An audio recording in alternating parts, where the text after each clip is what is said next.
Staying with matters education, President William Ruto says the government's decision to domicile junior secondary school in existing primary schools is in line with the desire of many parents who want to stay close to their young children. The head of state, who spoke at Statehouse Nairobi today, pledged that the government will collaborate with members of parliament to support the setting up of the necessary infrastructure needed to facilitate the seamless transition of learners under the competency-based curriculum. His assurance coming even as a section of stakeholders warn that the government must take the recommendations of the Working Party with a pinch of salt. KUPPET Secretary General Akelo Misori says that the proposal to extend the stay of learners in primary school by an extra year is a mutilation of the CBC promise. Serfine Achieng reports. It is almost 6 years since the commencement of the implementation of the competency-based curriculum, with several grey areas yet to be addressed.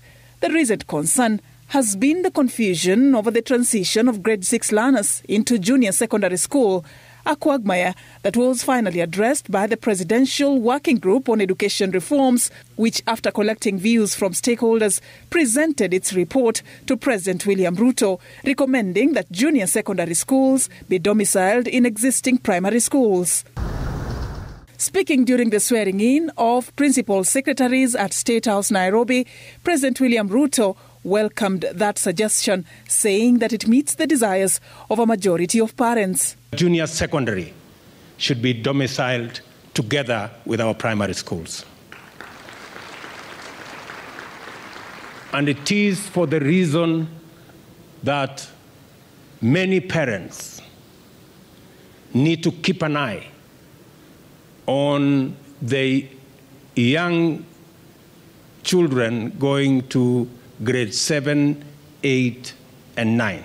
The proposal by the 42-member team of education experts, led by Professor Raphael Munavu, means that an extra classroom and a laboratory will be built in every primary school. The government had already allocated a total of 8 billion shillings to support construction of 10,000 additional classrooms in secondary schools in anticipation of a double transition in 2023, when the last cohort of learners under the 844 system transit to Form 1 as the pioneer CBC class joined junior secondary school. But with this about done, and borrowing from the existing government spending estimates, if it took 8 billion shillings to construct 10,000 classrooms, it means that it will cost the government up to approximately 24 billion shillings to put up an extra classroom in the about 30,000 primary schools across the country, a cost that is not inclusive of the construction and equipping of laboratories. President Ruto is exploring an option of roping in the 290 members of parliament. The government of Kenya will work with their members of parliament so that they can be delivered on time to provide seamless movement of our children across the education ladder. The option of constructing the extra amenities, according to the Kenya Union of Post-Primary Education Teachers Secretary General Akelo Misori, is impractical. Misori says that the government must first face the reality of the poor infrastructure in many primary schools, where learners are forced to study in dilapidated and sometimes overcrowded classrooms. The Working Party has advised that the government, through Parliament, allocate funds to build almost 24,000 laboratories. Laboratories are more expensive to construct than any other in the primary schools that exist. The same primary schools do not have basic facilities.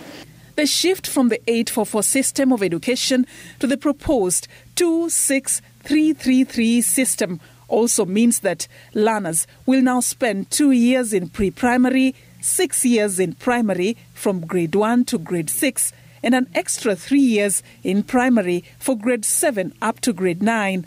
Misori says that the extension of the stay of learners in primary school by a year is a mutilation of the CBC promise. You can't imagine that you are keeping Kenyan children longer in primary schools than any country in the region. So we are not a practice to be emulated.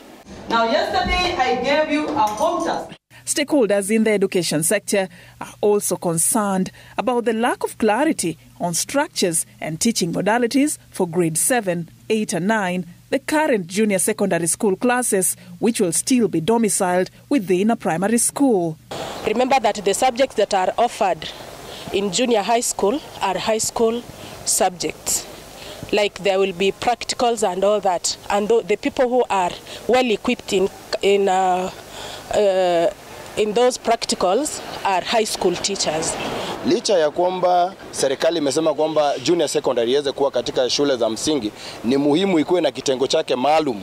Parents are also confused over the significance of the grade 6 Kenya primary education assessment, which the presidential working group said that will not be used for placement of junior secondary school, but as a means of assessing the learner's progress. Mimi ni mzazi na niko na mtoto wako grade 6. Na hakika nikiangalia huyo mtoto kabisa ameumia, yani amekosa tamaa kwa sababu kwa nini afanye mtihani hata kabla mtihani haujakuwa marked matokeo yani imetoka. As the questions continue to linger, the head of state admits that the CBC, which he says presents a new dawn for learners, will need further reviews, and he is calling on every stakeholder to collaborate in its successful implementation and for parents not to be left behind. Kila mzazi achukue muda jioni kuangalia progress ya mtoto wake shuleni. Tusichukue watoto wetu tukawaachia walimu, and I don't think it is right for us as parents to dump our children in school and forget about them. The presidential working group will release its detailed report of the proposed reforms in the education sector early next year. Safin Acheng Oma, Citizen TV. Time for